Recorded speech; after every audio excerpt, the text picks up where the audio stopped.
This is not a meeting of people together to be mentally, intellectually, or romantically to be stimulated. We are here, I hope, to face this problem, which is this enormous confusion, mischief, great danger which human beings are facing. To go into it very deeply, we must think together about the problem. We cannot possibly think together if we have contradictory opinions. If we are anchored in our own particular conclusion or belief, or hold on to some fantastic or romantic experience. Because we have, this problem faces all mankind. Wherever you go, if you have traveled, not as a tourist, but wherever you go, you'll find the same problem. Man against man, confusion, fear, lack of integrity. And the scientists, the psychologists, somehow don't seem to be able to resolve this problem, not the politicians, nor the institutions, whether they are religious or political or social. So it behoves us, if you are at all serious and concerned, that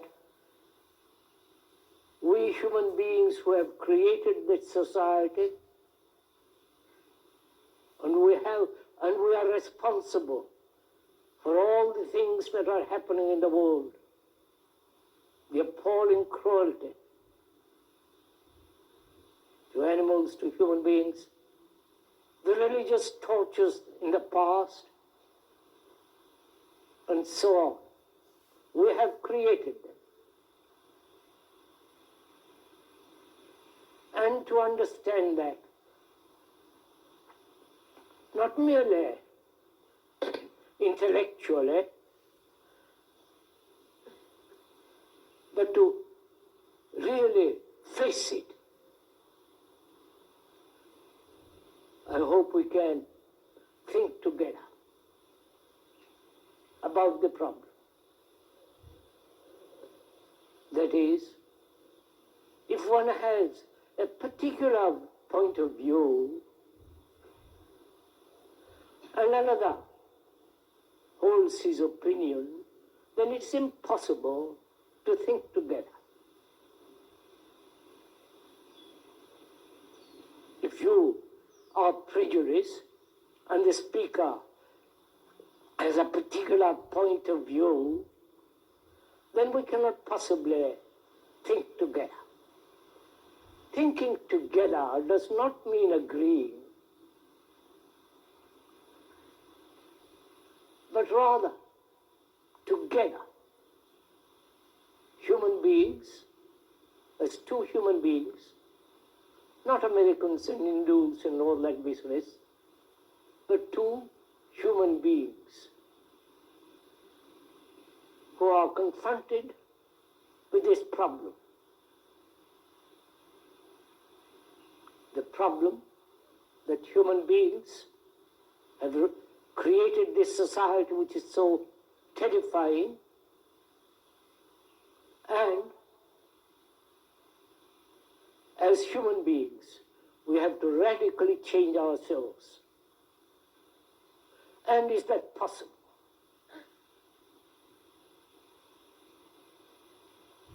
Is it possible for a human mind which has evolved through time, many millennia upon millennia, and passed through great many experiences, sufferings, many conflicting incidents, wars, this mind of the human being, this brain, which is not yours or mine, but the brain that has evolved 5-10 million years, is the human brain, not a particular brain, but we have reduced it as a particular brain, mine and yours. But if you examine it very carefully, one will find this brain, which has evolved through time, is the brain of mankind. Please don't reject it or accept it, examine it, look at it. If you understand, first of all, that you don't want absolute power,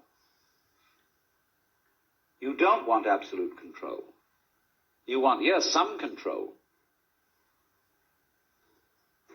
You see, we always love controlling something that's not really under our control. Remember I gave you the illustration right in the beginning of holding a gyroscopic top and feeling sometimes you're with it, but sometimes it's alive under your hand. And this sensation, too, you often get, say, in driving a car or something like that. It's more or less under your control, but on the other hand, it isn't. And that's the beautiful thing, because when something is partly under your control, but isn't, then you have the same sort of relationship with it that you have when you have someone you love, some other person. They're partly under your control because they've agreed to live with you and go along with you and so on, but also they're not. And the measure to which they're not is the measure to which they seem really alive to you. So then, we ask the question, if the motivation of power gaining disappears, you've seen through it and you know that's not what you want, what other motivation takes its place as the origin of actions? And it seems to me that the answer here is compassion.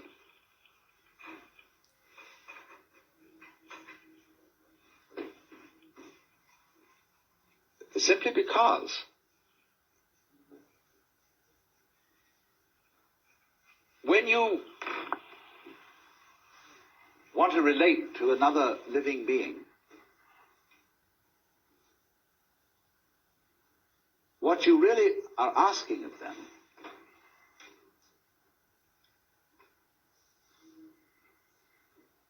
is that they be in the same situation that you are. You want to meet and encounter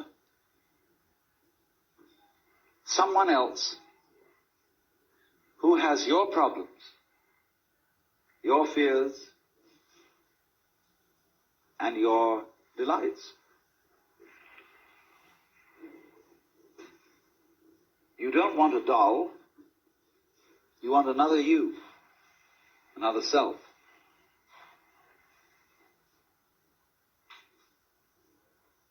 Because that would be at least as surprising to you as you are.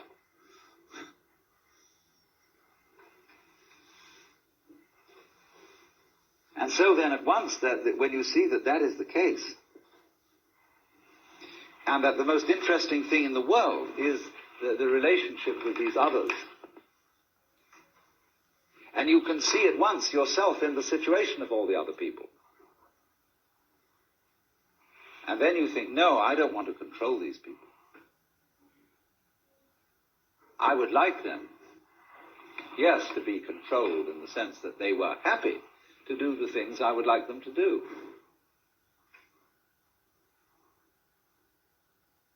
But obviously I can't force that, because if I forced it, they wouldn't be happy. See, when you marry someone, when you have a family, you want your children, you want your relatives, you want your wife, etc., to be happy to do the things for you that they do. And so we say to each other, would you like to bring the washing in? And very often the answer is no, but I will. Because you see, we put it that way because we always hope that the things that we do for each other will be pleasurable to both sides. So a school teacher will get up in class and says, "What nice boy will clean the blackboard for me?" All these ways we use of trying to get voluntary cooperation, willingly given help. That's what we look for. But there is, despite the lot of foolishness that goes on, this is a sound thing, you see, that there really is no greater satisfaction that you can imagine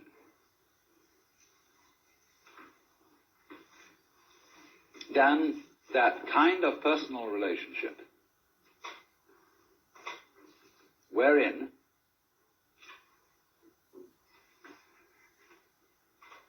you can trust a being who is other than you and not under your control to do for you what you want, because they like it.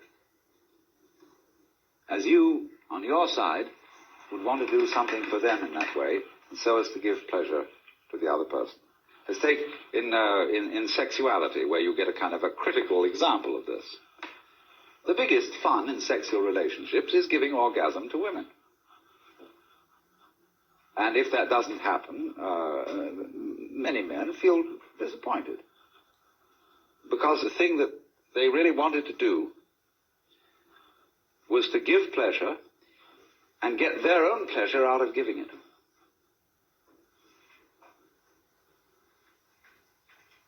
Now that's compassion.